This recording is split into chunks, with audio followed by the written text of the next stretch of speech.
PDS fabrica y suministra dos sistemas innovadores de desagües para puentes, EnviroDeck y EnviroCurb. Estos sistemas ofrecen diversas ventajas con respecto a los sistemas de desagüe tradicionales. Las unidades, compuestas por una sola pieza, son ligeras, resistentes y fáciles de cortar e instalar.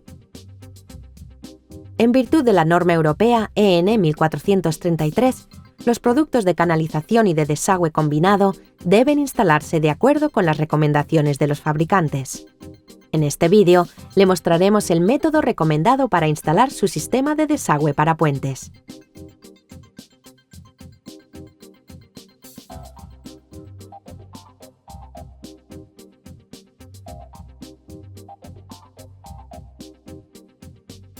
Es de vital importancia que las unidades EnviroDeck se coloquen correctamente, especialmente las unidades de codos de desagüe, las unidades de los extremos y las juntas de expansión. PDS le ofrece un completo servicio de diseño y de cálculo hidráulico que le permitirá planificar su proyecto sin costes adicionales. Si desea más información, póngase en contacto con nosotros.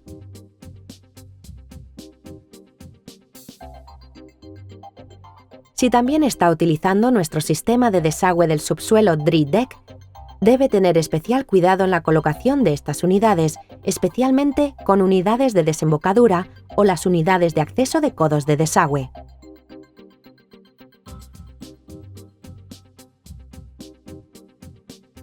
Antes de colocar las unidades, estas deben distribuirse por el suelo del puente, asegurándose de que las unidades de los codos de desagüe se han colocado correctamente. Se recomienda empezar en las juntas de expansión del puente y a partir de allí seguir trabajando en cualquier dirección. También se recomienda que la unidad más cercana a la junta de expansión del puente sea una unidad de codo de desagüe de 50 milímetros del montaje de la junta de expansión EnviroDeck. Esta unidad debe colocarse a 500 milímetros del centro de la junta del puente. Asimismo, recomendamos colocar una junta de expansión EnviroDeck al otro lado de la junta de expansión del puente, de tal modo que quede 1 metro de espacio entre las dos unidades correspondientes. Estas dimensiones pueden verse incrementadas si la junta de expansión del puente se coloca en un ángulo oblicuo. A continuación, el resto de las unidades puede ir colocándose de un extremo a otro, siguiendo el tramo que forma el bordillo a partir de su punto crítico. Se recomienda colocar las unidades de codos de desagüe en intervalos de aproximadamente 20 milímetros.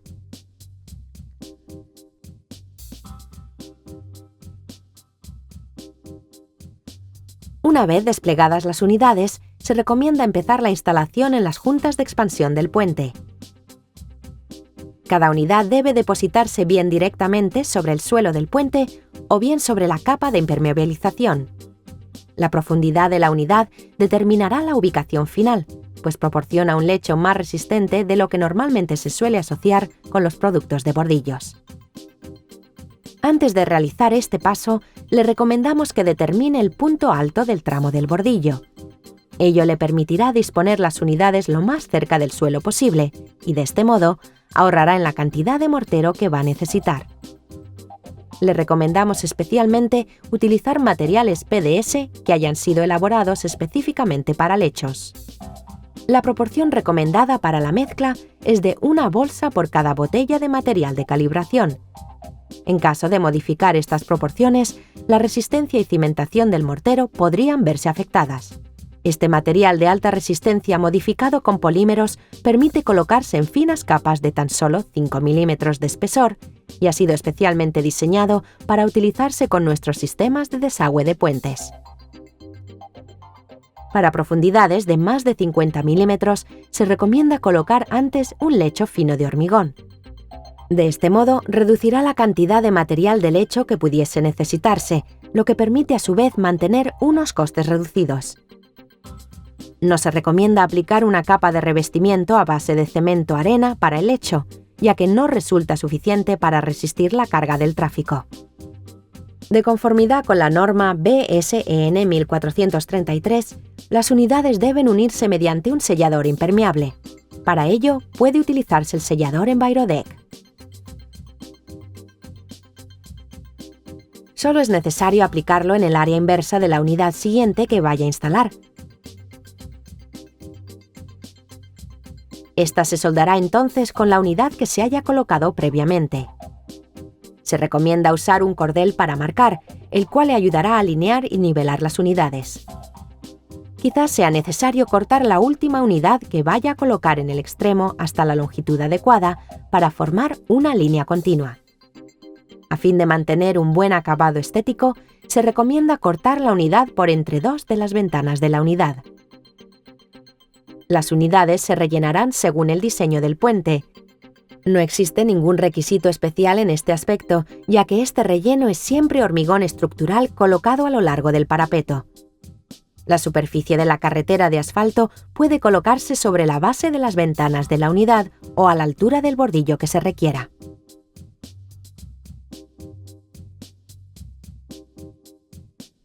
Las juntas de expansión del puente las fabrican varias empresas diferentes, pero en PDS estaremos encantados de informarles sobre cuáles son los requisitos específicos que debe cumplir para su proyecto y en función de las juntas que haya escogido. El caudal de agua debe canalizarse a través de la junta. Esto se consigue normalmente colocando una tubería flexible que sigue la trayectoria de las juntas y conecta las unidades Envirodeck en cada lado. Para puentes que presentan una alta capacidad hidráulica, podría ser necesaria una segunda tubería. La tubería no debe instalarse hasta después de moldear el material fundido que rellena la junta de expansión, ya que de lo contrario se dañaría la tubería. PDS suministra una cubierta metálica que debe ponerse durante el moldeado de la capa de la junta. En algunos casos, la profundidad del recubrimiento de la junta de expansión puede llegar a ser demasiado profundo para alojar la tubería de conducción del agua. Por este motivo, es posible que sea necesario aplanar ligeramente la tubería.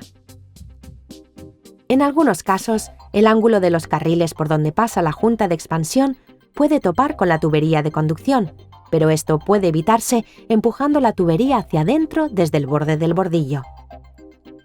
Ninguna de estas opciones representa ningún problema con respecto a la efectividad del sistema Envirodeck. Cortar el manguito protector por el medio permite que éste pueda expandirse con el puente.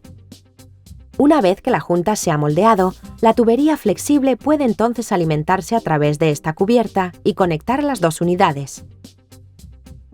Finalmente, se recomienda cubrir la junta de expansión de Envirodeck mediante la placa metálica suministrada.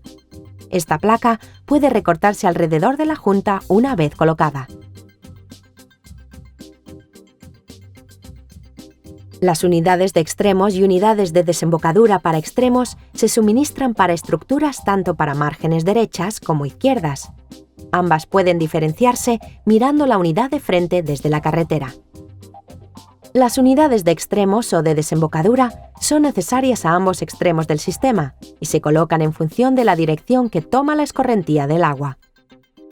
Se recomienda que la línea Envirodeck siga el tramo que va en su totalidad desde el puente hasta el estribo adjunto, de tal modo que se evita perforar el suelo de hormigón. Se recomienda colocar la desembocadura del desagüe sobre la base de la unidad del extremo. Esta puede entonces conectarse a una cámara de un registro o a otros elementos similares. En algunos casos, es posible que sea necesario ubicar la desembocadura en la parte posterior de la unidad.